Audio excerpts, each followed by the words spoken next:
So I never felt resentful ever. Exhausted, I think, is a really heavy word because exhausted almost to me is like you need to go to the hospital if you're that, Now tired, I felt tired. I felt challenged. But to me, challenged is like, okay, it's an opportunity for you to find a solution to whatever is challenging you. But being tired, that's a natural thing. Exhausted, I don't let myself get to the stage of being exhausted, but I have been tired. So if I feel like I'm getting tired, then I just need to do something so that I don't get exhausted. I mean, tired is like a warning signal to if you don't do something, then you're going to be exhausted. And then if you get exhausted, then you probably end up in the hospital. I don't get that far, but I have been tired.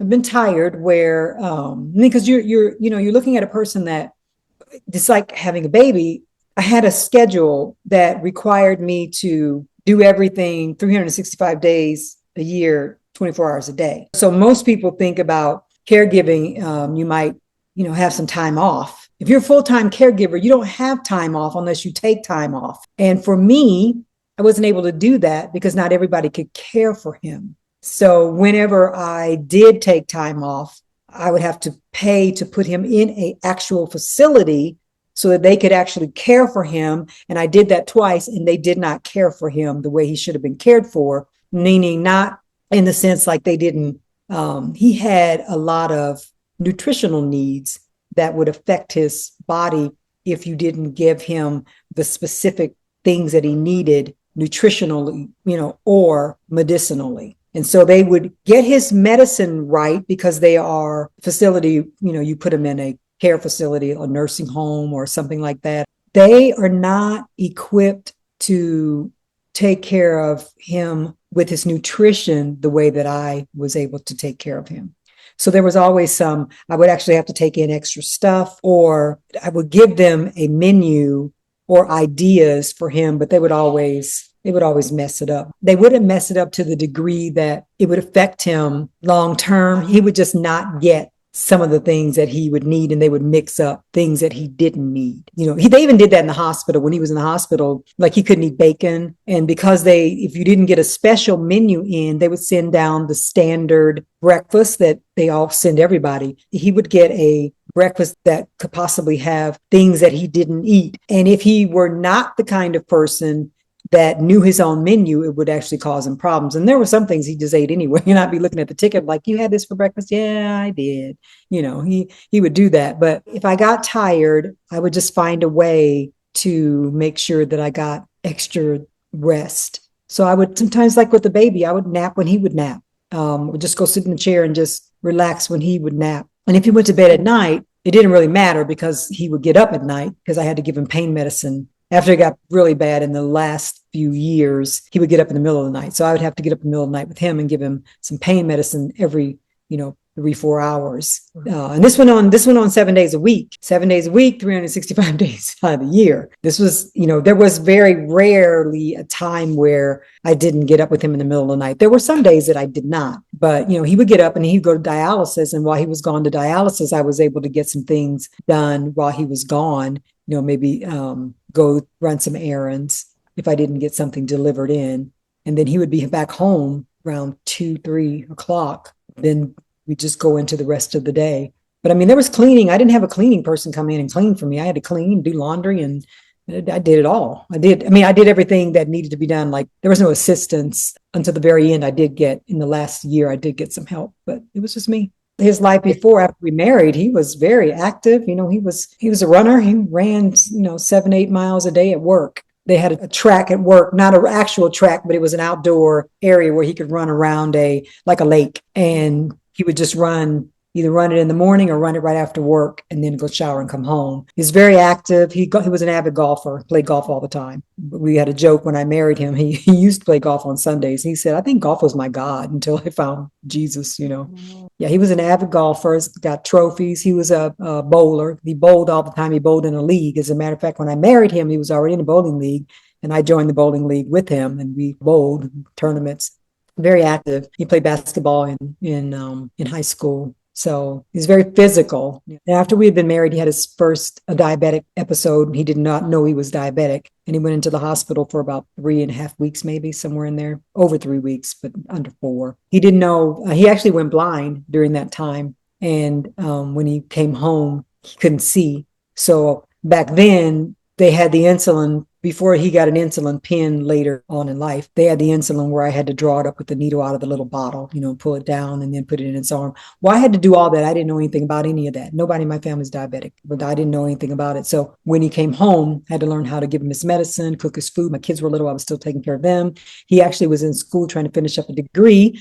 And so I was always typing up his papers that he wrote. So, I had to kind of help with that. Although his teacher they did allow him to finish. They worked with him because he couldn't see. So I was trying to keep up with his classes, keep up with the papers that had to be turned in for him. But yes, and my kids were little. And at the time, I started homeschooling them in preschool. So I was still working with them and trying to do his stuff and then taking care of him too. Because like I said, he was blind. So he couldn't do anything for himself. And that went on for a few weeks. And then he ended up, the Lord really blessed him. He got healed. At one point, he got completely free off of his medicine and everything, went back to work and had a relapse because he started eating the things that he was not supposed to be eating. And all the time, I had an organic garden. I started gardening organically after we got married. I had one in our backyard, and we would order food organic. The kids grew up eating most organic, not all, but the majority of the things that they ate on a regular basis as kids. I ordered organic apple juice and apple sauce, the things that they ate, regularly. But there are some things that I didn't order that was not organic. But he would eat what I would prepare, because every day he came home from work. He was at the time in management. Come home at 5:00 every day, 5:30. We'd have dinner. Family, we'd sit down and have dinner every day. But he would always go out and get something out. And he loved Chinese food. At work, he would run off to the little Chinese place and get all of their buffet stuff with all of those sauces and sugars and everything. And I would make him a lunch. I actually made his lunch for him in the morning to take to work. He would eat that, and he would eat the dinner that I prepared, but he still would go and get other stuff. And he kept candy bars in the glove compartment of the car. The kids were like, we just know where to find candy. I didn't do a lot of candy. They didn't get a lot of candy growing up. I was a baker. They did get treats. I would bake things, but yeah, he would not follow anything. And at the time, and I am like this. I just said this to someone else that was talking about someone's husband and how they need to do, better with their diet. And I said, he's not a boy and she's not his mother. This is a mistake that we make in our marriages, is that we want to come in and we want to tell our husbands what to do. It's like, honey, he's a man. Let that man alone. He can make his own decisions. He doesn't need you to try to boss him around. He didn't marry you. He already had a mother. And if he needed a mother figure, he shouldn't have married you because you're not his mom. So just let him be a man. And it's like, I never tried to. It's like, okay, well, here, this is available to you. And, this is probably a better choice, but, eat what you want. You're grown. Because I remember at one point, my husband told me, he said, well, you're not a doctor. When you get a degree, I'll listen to you. It's like, okay, no problem. And he said it, and I was just looking at him, and we had it, because I've been knowing him since I was 10. So sometimes he would say stuff. I was like, okay, all right, Mr. Small, no problem. You do you. And we just go on, and it'd be funny. And it's like, yeah, no problem. I don't have a problem with that. If you don't want to take my advice because you think that I am not a nurse, because he said that before too. He said, you're not a nurse. Maybe not. I'm not a nurse with a degree, but I'm nursing you. So he was adamant to follow the doctor's instructions. And sometimes they were all over the place. It's like, oh, well, you shouldn't eat eggs anymore. I said, oh, they told you not to eat eggs. Well, why would you not eat eggs? Well, my doctor said I can't have eggs anymore. And you're going to not eat eggs because he told you not to eat eggs? Yes, he's my doctor. Okay, no problem. So then maybe months later, he'll come back. I'm like, okay, can you give me some eggs? I thought you weren't eating eggs. Well, I'm eating eggs now. I can have eggs now. Well, who told you could have eggs? Well, the doctor doesn't care. He said I could have one egg. I said, so I'm assuming that, so it's cholesterol.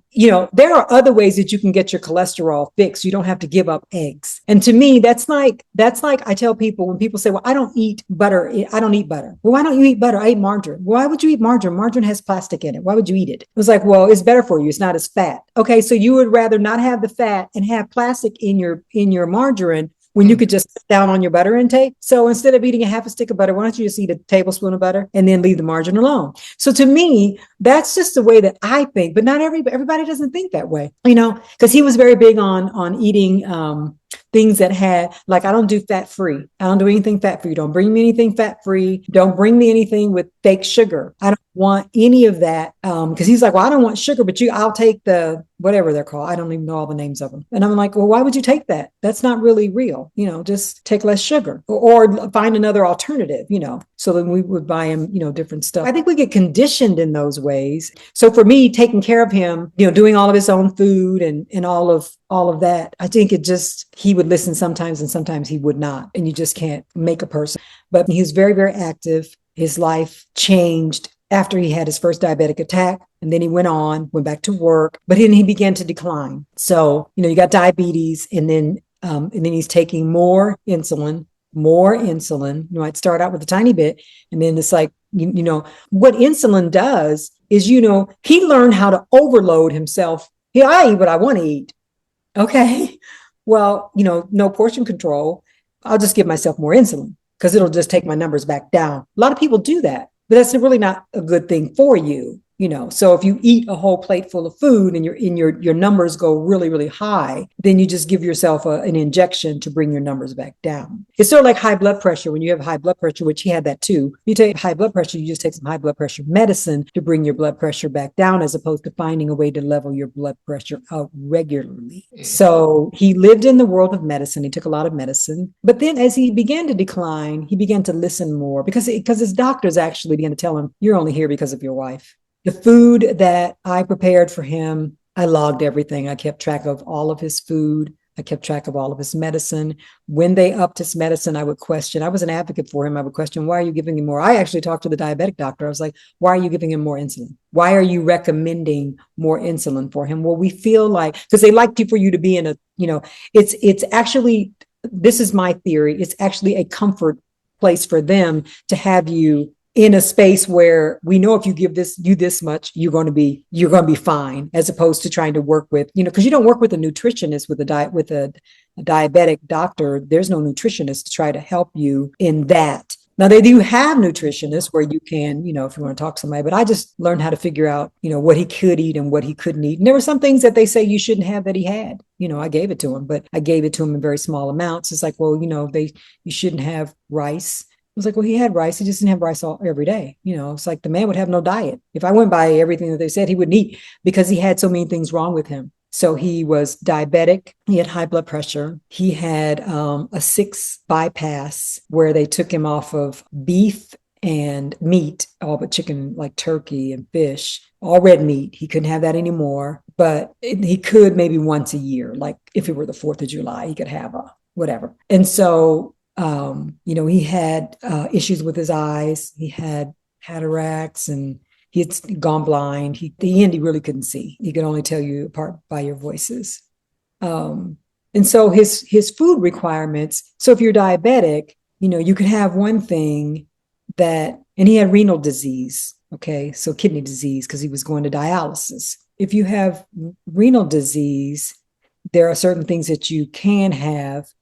And if you're diabetic, there are certain things. So those two things don't cross over. So you might not have a tomato if you have renal disease, no tomatoes, but you might be able to eat a tomato if you're diabetic, So you have to know both menus and figure out, okay, if this works over here, is it going to work over here? I had to put together a menu that worked for both, for people that are diabetic and then people that have renal disease. And also having a 6th bypass, there are certain things that you're not supposed to have for your heart, So I had to keep all of that in mind. So I made a menu. I actually have all of his records of what I actually did feed him. Breakfast, lunch, dinner. He got a snack when he came home from dialysis. He had dinner and a snack, and then he had a snack before bed because his numbers would drop so low that he could go into diabetic coma, where it's like you don't have enough in you.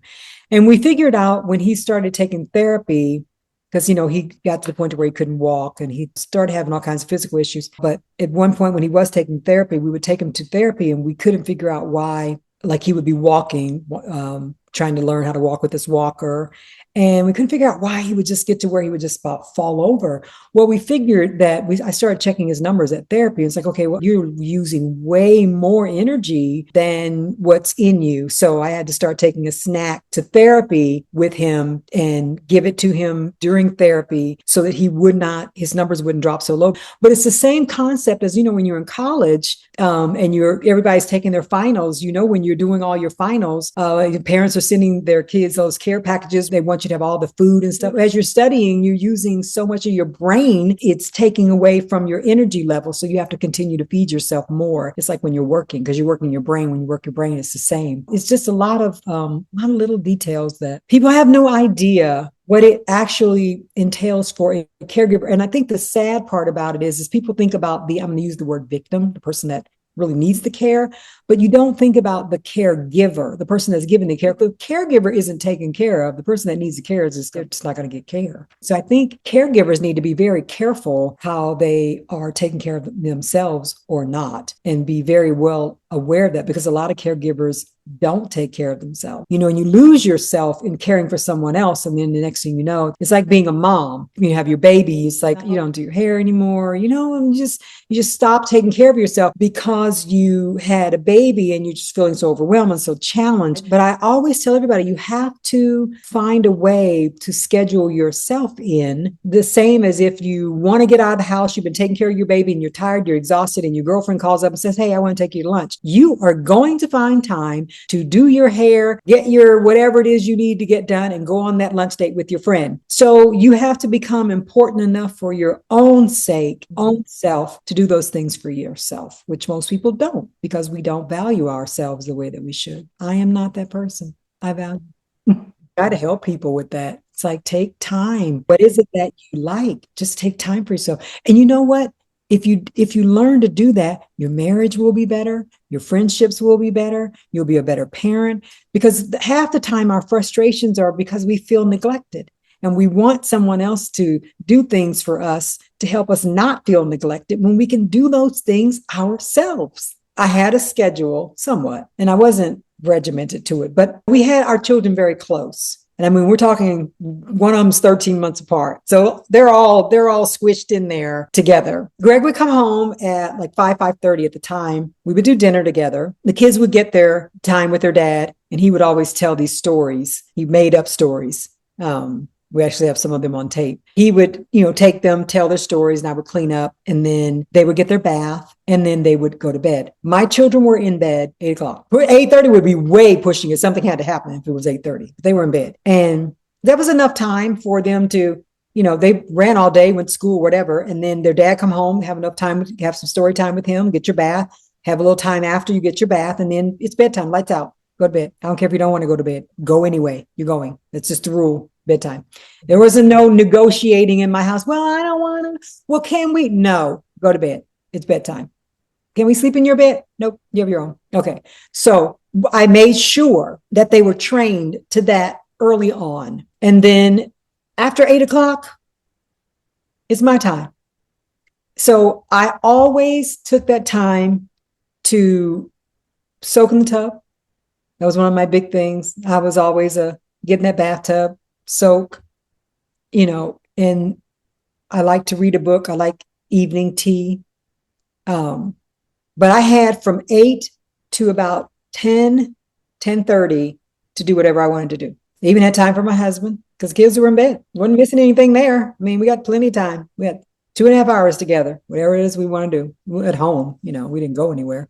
So that's one thing that I did regularly, made time for myself to have a bath or, do my hair or whatever, paint, watch a movie. They were in bed. They were not the children that go to bed and they're running out, go to bed and they're running out. I nipped that in the bud early on. These are the rules. You have to follow these rules. There will be consequences if you don't. Go to bed. I need to be sane, so go to bed. And then another thing, they have great memories of riding bikes with him. I never went on those bike rides. Ever. I don't ever remember going on a bike ride. That was his thing. Take the kids and you go on a bike ride. This is my time. Maybe on Saturday, he would take them and they would just go ride to the park. They have great memories with him riding to the park. They would go get peanut brittle. That was his thing, candy. They would go get peanut brittle and they had great memories of that. But that was their thing. But I was at home. I was like, no, that's your thing. You do that with them. Not That's not a family thing. That's dad taking the kids on a bike ride, and I would be at home. Or I would, make time to go have lunch with a girlfriend or dinner. I didn't do it regularly, but we did. I'd get dressed up, go out to dinner with a friend, and he'd be at home with the children. And if he couldn't be at home, I would hire a babysitter. That's something that I did. I would take time to do my nails, do my own. Back then, I wasn't going to any. I still don't today, really, but just whatever. Within that time frame, I just had time to do what I wanted to do.